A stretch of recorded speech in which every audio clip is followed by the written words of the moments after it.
In today's video, I'll show you how to unlock all cars and get ultimate cash in Forza Horizon 5. Check my video description for this mod download link. Right click on the game and select open file location. Drop this exe file inside of a game folder. Once you're done, launch the game.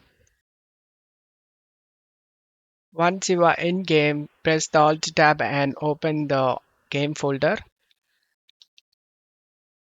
Open this FMAIO.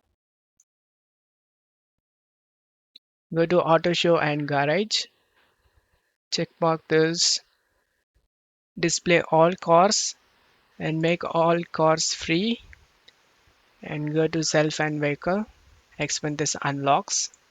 Type how much credits you want and then just turn it on. Once you're done, just get back to the game. Go to cars. All cars set to free. To make the credits cheat work, you need to buy a car.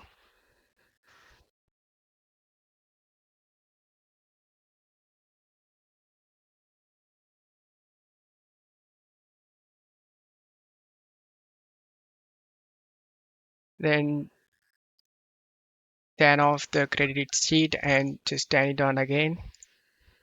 And as you can see, it's all working. I hope this video helped you. If the video helped you, don't forget to leave a like and subscribe. Thank you.